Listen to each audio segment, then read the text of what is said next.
Hello student, स्वागत है आप सभी का आरवी ट्यूशन क्लासेस के यूट्यूब प्लेटफॉर्म पर। दोस्तों, आज की इस वीडियो में हम ITI first year electrician trade theory का चैप्टर नंबर 6 जो कि है DC circuit and circuited laws, and इस चैप्टर का ये वीडियो नंबर 6 रहने वाला है। अगर आपने इससे पहले के वीडियोस को नहीं देखा है तो आप करेंगे क्या, चैनल पर जाएंगे, प्लेलिस्ट सेक्शन को ओपन करेंगे तो वहाँ पर आपको सभी वीडियोज़ मिल जाएंगी। वहाँ से जाकर आप अपना कंप्लीट सिलेबस पढ़ सकते हो। बाकी हम चैप्टर नंबर 6 तक आ चुके हैं एंड इसके बाद लगभग एक वीडियो और आएगी। इसके बाद ये चैप्टर आपका कम्प्लीटली कवर हो जाएगा, फिर हम नेक्स्ट चैप्टर शुरू करने वाले हैं। और जो स्टूडेंट्स रेगुलरली वीडियोस देखते हैं, है ना, पढ़ाई करते हैं, उन्हें पता होगा कि लास्ट क्लास में हमारा लास्ट चैप्टर जो टॉपिक था वो क्या था, कलर कोडिंग ऑफ रेजिस्टेंस के बारे में हमने डिस्कस कर लिया था कि जो कलर कोडिंग से हम कैसे किसी भी रेजिस्टेंस की वैल्यू निकाल सकते हैं, वो हमने लास्ट क्लास में पढ़ लिया था। आज की इस क्लास में हम पढ़ने वाले हैं प्रतिरोध मापन की भिन्न विधियां, यानी जो डिफरेंट मेथड्स होते हैं ना मेजरिंग द रेजिस्टेंस, उसकी बात करने वाले हैं, जो कि इम्पोर्टेंट हो जाएगा क्योंकि यहाँ पर आप व्हीटस्टोन ब्रिज पढ़ने वाले हैं जो कि प्रैक्टिकल एग्जामिनेशन में पूछा जाता है ना। प्रैक्टिकल एग्जामिनेशन में आपसे डायरेक्ट व्हीटस्टोन ब्रिज के बारे में पूछा जाएगा, तो आप क्यों ना इस टॉपिक को अच्छे से कंप्लीट कर लें जिससे कि आप इस टॉपिक को अच्छे से बता पाएँ, है ना। तो हम सबसे पहले पढ़ेंगे different methods of measuring resistance. वैद्युतिक परिपथ में प्रतिरोध का मान ज्ञात करने के लिए विभिन्न नियम एवं विधियों का प्रयोग किया जाता है जो निम्न प्रकार से हैं। अब वो कौन कौन सी हैं, चलिए समझते हैं। पहला आपका व्हीटस्टोन ब्रिज होता है ना। व्हीटस्टोन ब्रिज की सहायता से आप किसी भी रेजिस्टेंस को ज्ञात कर सकते हो। अब देखिए, व्हीटस्टोन ब्रिज सबसे बढ़िया मेथड माना जाता है रेजिस्टेंस की वैल्यू फाइंड करने का। ऐसा क्यों? क्योंकि ये आपको बिल्कुल एग्जैक्ट वैल्यू बता देता है ना, बिल्कुल पॉइंट टू पॉइंट आपकी वैल्यू बता देगा रेजिस्टेंस की। लेकिन जो मीटर्स होते हैं ना, मल्टीमीटर्स होते हैं या फिर कलर कोडिंग से आप निकालते हो, तो वहाँ पर एग्जैक्ट नहीं निकलती, वहाँ पर कुछ ऊपर नीचे हो जाता है। लेकिन जो व्हीटस्टोन ब्रिज है ना, बिल्कुल एग्जैक्ट वैल्यू निकालेगा, पॉइंट टू पॉइंट वैल्यू निकाल करके देगा। तो इसलिए इसे जो है सबसे बेस्ट माना जाता है मेजरिंग द रेजिस्टेंस के लिए। ओके, व्हीटस्टोन ने प्रतिरोधों की एक ऐसी विशेष व्यवस्था का आविष्कार किया। व्हीटस्टोन क्या है? एक व्हीटस्टोन वैज्ञानिक थे जिन्होंने अपने नाम पर ही इसका नाम रख दिया व्हीटस्टोन ब्रिज, है ना। तो व्हीटस्टोन ने क्या किया, प्रतिरोधों की एक विशेष व्यवस्था का आविष्कार किया जिसकी सहायता से किसी अज्ञात चालक का प्रतिरोध ज्ञात किया जा सकता है। इस विशेष व्यवस्था को ही हम क्या कहते हैं, व्हीटस्टोन सेतु या फिर व्हीटस्टोन ब्रिज कहते हैं। समझ में आया? ये तो हमने बेसिक समझ लिया कि व्हीटस्टोन है क्या।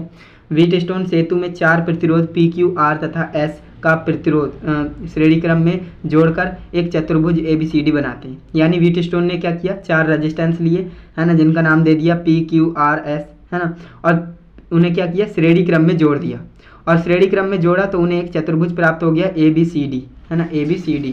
अभी मैं आपको दिखाऊंगा कैसा ये डायग्राम था, उससे पहले आप थ्योरी समझिए। इस चतुर्भुज के एक विकर्ण पर धारामापी और दूसरे विकर्ण पर सेल या बैटरी जोड़ दिया, है ना। अब देखिए, कोई चतुर्भुज होगा तो उसके 2 विकर्ण होंगे, एक ये हो गया, एक ये हो गया। तो एक विकर्ण पर उन्होंने क्या किया, एक विकर्ण पर धारामापी, है ना, यानी गैल्वेनोमीटर, और दूसरे विकर्ण पर क्या किया, सेल या बैटरी को जोड़ दिया। प्रतिरोध को इस प्रकार संयोजित करते हैं कि धारा मापी में से कोई विक्षेप ना हो, कोई जो हमारा गैल्वेनोमीटर हमने लगाया है उसमें कोई विक्षेप ना हो, ऐसे हम उसे सेट कर देते हैं। तो वो क्या होता है, वो बैलेंस कंडीशन में होता है। हाँ, ये बात आप याद रखेंगे, यहाँ से क्वेश्चन बनता है। गैल्वेनोमीटर में अगर विक्षेप होता है, ध्यान से समझिएगा, अगर गैल्वेनोमीटर में विक्षेप होगा तो वो असंतुलित होगा, है ना, असंतुलित। मैं लिख ही देता हूँ क्योंकि इंपॉर्टेंट है भाई। संतुलित और असंतुलित 2 कंडीशन होती हैं।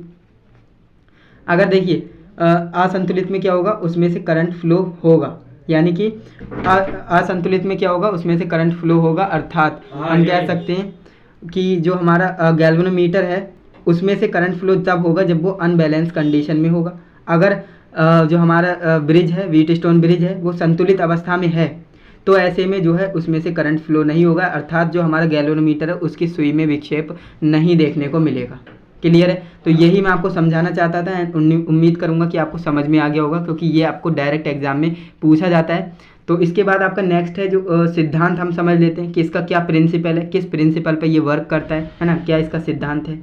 चतुर्भुज के किन्हीं 2 संलग्न भुजाओं के प्रतिरोधों का अनुपात शेष 2 संलग्न भुजाओं के प्रतिरोधों के अनुपात के बराबर होता है ना, अनुपात के बराबर होता है। तो यहाँ पर आपको ये सिद्धांत समझ में आया। क्या कहता है कि चतुर्भुज के किन्हीं 2 संलग्न भुजाओं के प्रतिरोधों का अनुपात शेष दो संलग्न भुजाओं के प्रतिरोधों के अनुपात के बराबर होगा। तो दोस्तों आप देख सकते हो इसका प्रिंसिपल कितना आसान है। चतुर्भुज के किन्हीं दो संलग्न भुजाओं के प्रतिरोधों का अनुपात किसके बराबर होगा? शेष दो संलग्न भुजाओं के प्रतिरोधों के अनुपात के बराबर होता है। तो इसलिए यहाँ पर एक फॉर्मूला क्रिएट हो जाता है, P अपॉन क्यू बराबर R upon S. P Q R S ये क्या है? ये रेजिस्टेंस के नाम है, मैंने आपको बताया था। तो P अपॉन क्यू बराबर हो जाएगा आर अपॉन एस। यानी कि यहाँ पर अगर आप समझे तो ये मेरे पास एक रेजिस्टेंस है, ये एक रेजिस्टेंस है ना। चार रेजिस्टेंस इस तरह से जुड़े हैं कि एक चतुर्भुज ABCD बन जाए। तो यहाँ पर हो क्या रहा है, मान लीजिए P Q ये हैं और R S ये हैं, है ना। तो यहाँ पर हो क्या रहा है, यहाँ पर बोल रहा है कि दो संलग्न भुजाओं, है ना। संलग्न भुजाएं क्या हैं? एक ये है, एक ये है। तो P अपॉन क्यू बराबर R अपॉन एस, इस तरह से हो जाएगा। या फिर आप P Q R S इस तरह से मान लीजिए। तो ये आपका एक फॉर्मूला क्रिएट हो जाता है, इसे आपको याद रखना है। P अपॉन क्यू बराबर R अपॉन एस, ये इसका फॉर्मूला होता है, छोटा सा प्यारा सा, है ना। इसके बाद अतः स्पष्ट है कि P व Q का अनुपात तथा प्रतिरोध R का मान ज्ञात हो तो अज्ञात प्रतिरोध S की गणना की जा सकती है। यहाँ पर R क्या है? ज्ञात प्रतिरोध है। S क्या है?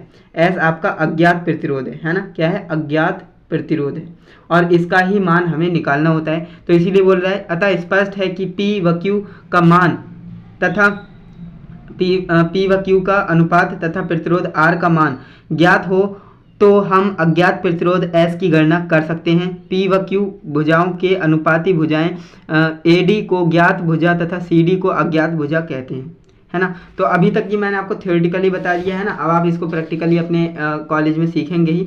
बाकी मैं आपको इसका डायग्राम दिखा देता हूँ, डायग्राम इसका कैसा दिखता है। तो इसका डायग्राम कुछ ऐसे दिखता है। मैंने आपको बताया था जो व्हीटस्टोन नामक वैज्ञानिक थे, उन्होंने क्या किया, चार रेजिस्टेंस लिए P Q R S, है ना। और उन्होंने चारों रेजिस्टेंस को श्रेणी क्रम में जोड़ दिया।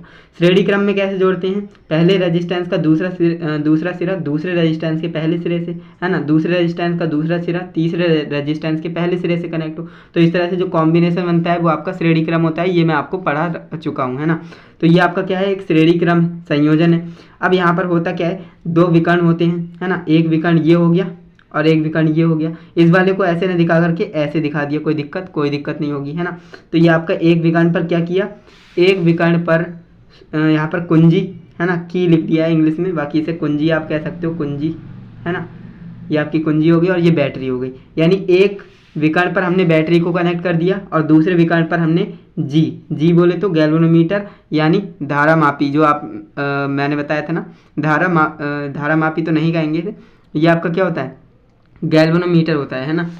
तो इसे हमने यहाँ पर कनेक्ट कर दिया, धारा मापी ही इसे बोला जाता है। तो ये आपका होता है गैल्वेनोमीटर। तो अब यहाँ पर चतुर्भुज हमारा ABCD बन गया, है ना। ABCD इसका नाम दे दिया। और यहाँ से होता क्या है, यहाँ से करंट फ्लो करता है, I1 प्लस I2 यहाँ से धारा जाती है ना। I1 यहाँ से धारा गई, I1, है ना, और इस तरह से I2, यानी दोनों धारा यहाँ से जाएंगी और यहाँ पर आ जाएंगी वापस। यानी I1 प्लस I2 यहाँ से धारा गई और I1 प्लस I2 हमारे धारा वापस आ गई। तो ये आपका एक सिंपल सा व्हीटस्टोन ब्रिज का एक डायग्राम है, इसे आप बना सकते हो, आपकी बुक में भी दिया हुआ होगा, तो वहाँ से भी आप इसे देख सकते हो, या फिर जो मैंने आपको नोट्स प्रोवाइड किए हैं तो वहाँ पर भी आपको इसका डायग्राम मिल जाएगा। तो जो मैंने नोट्स PDF फॉर्म में आपको प्रोवाइड किए हैं, बिल्कुल फ्री में है। तो आप करना क्या है, आपको उन नोट्स को डाउनलोड कर लेना है एंड उनको आपको अच्छे से पढ़ना है, क्योंकि वो आपका कंप्लीट सिलेबस है electrician trade theory first year का, है ना। तो ये आपका कंप्लीट सिलेबस हो जाता है। PDF आप ज़रूर डाउनलोड करिए और इस PDF को जितना हो सके उतना ज़्यादा शेयर करिए अपने दोस्तों के साथ, अपने ITI ग्रुप्स में, जिससे कि सभी स्टूडेंट्स तक ये PDF पहुंच पाए और वो इस PDF का फ़ायदा उठा पाएँ, है ना। एंड वीडियो अच्छी लगी है तो वीडियो को लाइक कर दिया करें, आप बोलना ना पड़ा करें, है ना। एंड चैनल पर नए हैं तो चैनल को सब्सक्राइब भी कर लेना, बेल आइकन को प्रेस कर लेना, जिससे कि आने वाली वीडियोज़ की नोटिफिकेशन आपको टाइम टू टाइम मिलती रहे। क्योंकि इसके बाद मैंने आपको बताया एक लेक्चर और आएगा, इसके बाद हम 7 नंबर चैप्टर को स्टार्ट करने वाले हैं, शुरू करने वाले हैं, है ना। तो सब्सक्राइब कर लेना। बाकी आपको वीडियो से रिलेटेड कोई डाउट हो तो कमेंट में पूछ सकते हो, हालांकि डाउट होगा नहीं, लेकिन फिर भी है तो आप मुझे कमेंट में पूछिए, मैं आपको रिप्लाई ज़रूर करूँगा। एंड ज़्यादा से ज़्यादा इस वीडियो को शेयर करिए और बाकी हम मिलते हैं नेक्स्ट टॉपिक के साथ नेक्स्ट वीडियो में। तब तक के लिए जय हिंद, वंदे मातरम।